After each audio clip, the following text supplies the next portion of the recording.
আমি এই ৰাস্তাটো আজি 5 বাৰ মান হৈছে কেৱল এডোখৰ জেগাতে আমাৰ 5 বাৰ মান ৰাস্তা অৱৰোধ কৰা হৈছে আৰু বেলেগ বেলেগ জেগাতো আছে আৰু ৰাস্তাটো কণ্ডিশ্যন আমি প্ৰত্যেকবাৰে পথ অৱৰোধ কৰাৰ সময়ত আমি কওঁ যে ৰাস্তাটো খুব অনতিপলমে বনাই দিয়ক আৰু প্ৰত্যেকবাৰে প্ৰশাসনৰ মানুহ আহে আৰু বৰ্ডাৰ যিহেতু ৰাস্তাটো বৰ্ডাৰ উৎসৰ আণ্ডাৰত আছে প্ৰশাসনৰ বৰ্ডাৰ উৎসৰ লগত আলোচনা কৰি দিম বুলি কয় নাই আজিলৈকে ৰাস্তাটোৰ নামত শিলগুটি এটাও পৰা নাই আমি যোৱাবাৰ পথ অৱৰোধ কৰোঁতে বৰ্ডাৰ উৎসক মাতি আনি পিনি প্ৰশাসনে ক'লে আৰু বৰ্ডাৰ উৎস আমাক দেখুৱাই আভুৱা ভৰিবৰ কাৰণে 5জন লেবাৰ আৰু এখন আউপুৰণি ৰোড ৰোলাৰ লৈ পিনি 5 দিনমান নে 3 দিনমান কাম কৰি দেখুৱালে তাৰ আজি 2 মাহ হৈ গ'ল সেইটো তাৰপিছত ৰাস্তা এনেকৈ পৰি আছে আৰু ডেইলি আমাৰ ইয়াত এক্সিডেণ্ট হৈ থাকে মানুহ পৰি দুখ পাই থাকে ইভেন মানুহ মৰি গৈছে 10-15 জনতকৈ বেছি মানুহ এই ৰাস্তাত মৰি গৈছে তাৰপিছত এতিয়া এনেকুৱা হৈছে স্কুলীয়া গাড়ী যিবিলাক আহে ৰাতিপুৱা 7টা বজাৰ পৰা যিবিলাক গাড়ী আহে আমাৰ দেখি বুকু কঁপি উঠে কেনেবাকৈ গাড়ী যদি ডাম্পাৰত যদি লাগি যায় যিবোৰ স্কুলীয়া ল'ৰা ছোৱালী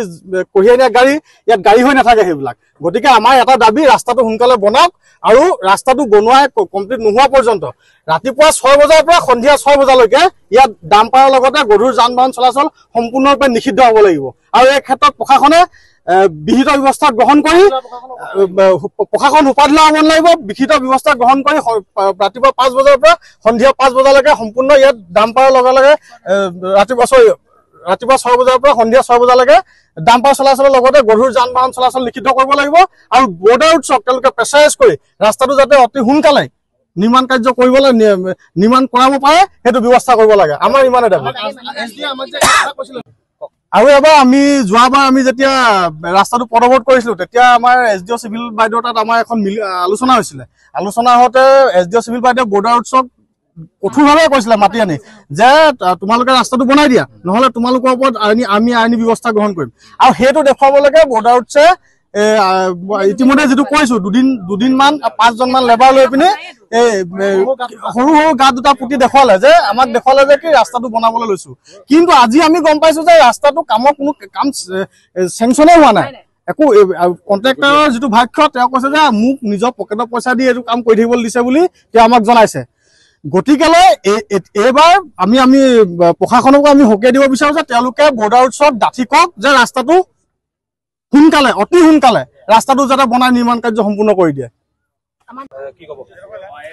এই বিষয়েনো কি কম আজি অত দিনৰ পৰা আমি আজি এতিয়ালৈকে 5 বাৰ ওপৰত আমি পথ অৱৰোধ কৰি আহিছো আৰু এই কাৰ্যসূচীত মানে আমি গোটেই স্থানীয় ৰাইজ ওলাই আহিবলৈ আমি বাধ্যত পৰিছো আজি ইমান ভৰ দুপৰীয়া ইমান গৰম জেঠ মাহৰ ৰ'দত আমি মহিলাসকল পুৰুষসকল চব ওলাই আহি আমি এই কাৰণে বাধ্য হৈছো যে আমাৰ ৰাস্তা যিটো দূৰ অৱস্থা আমি যি জামৰ যাতনাত ভুগিছো আমি ওলাই যাব নোৱাৰো ল'ৰা ছোৱালী লৈ আমি কোনো কামে মানে আমাৰ হাচিল নহয় এইটো ৰাস্তাৰ কাৰণে আৰু বৰষুণ দিলে বোকা হৈ যায় ৰ'দ দিলে আপোনাৰ ধূলিত মানে আপুনি 2 ফুট আঁতৰত কোন আছে তাকো দেখি নাপায় এনেকুৱা এটা অৱস্থা আৰু বিয়াৰো এই ৰাস্তাটো বিয়াৰৰ আণ্ডাৰত আছে বুলি কৈছে প্ৰত্যেকবাৰ বিয়াৰো আহে তেওঁলোকে আহি পিনে এনে মিছা কিবা কিবি এটা কৈ মেলি গুচি যায় আমাৰ স্থানীয় ৰাইজখিনিক মানে এনে কিবা এটা কৈ থৈ গুচি যায় আমিও আৰু ৰখি যাওঁ যে 2 মাহৰ পিছত কৰিব বা এমাহৰ পিছত কৰিব এনেকুৱা এতিয়া লাষ্ট আমি যেতিয়া অৱৰোধ কৰিছিলো তেতিয়া আহি পিনে ক'লে যে মানে নেক্সট 1 উইকৰ ভিতৰত মানে কণ্ট্ৰেক্টৰ আহিব তেওঁ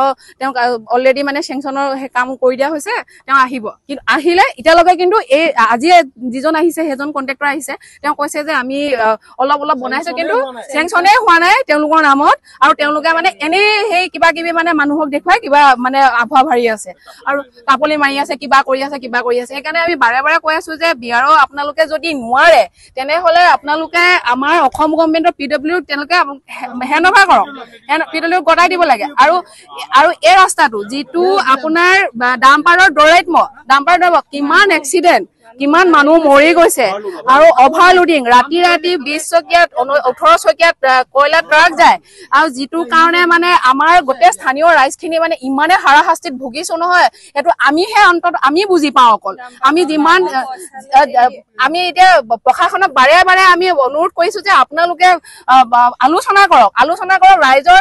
সুবিধাৰ কাৰণে আপোনালোকে ৰাস্তাটো বনাই দিয়ক আৰু অসমখন কেনেকে উন্নতি হ'ব যদি চুকে কোণে এনেকুৱা ৰাস্তাত যদি আমি ওলাই যাবলৈ নোৱাৰো চিন্তা কৰিবলগীয়া হয় 10 বাৰ তেনেহলে কেনেকে অসম উন্নতি হ'ব যেন ইলেকশ্যনৰ সময়ত ভোট বিচাৰি আহিব কিন্তু মানে স্থানীয় বিধায়কৰটো একো মাতেই নাই তেওঁ কেলে বিধায়ক হৈ আছে মানে নাজানো আৰু ৰাইজে কেলে ভোট দি আছে সেইটোও নাজানো কিমান মানে হেৰি টেক্স কাটে কিমান টেক্স পায় কিন্তু মানে ৰাস্তাৰ নামত ফুটা কৰি এটাও নাই তেওঁলোকে একদম চকু মুটা খুলি হৈ আসনখনত বহি আছে আৰু কিমান কম কান্দিবলৈ বাকী আছো আমি ৰাইজবোৰ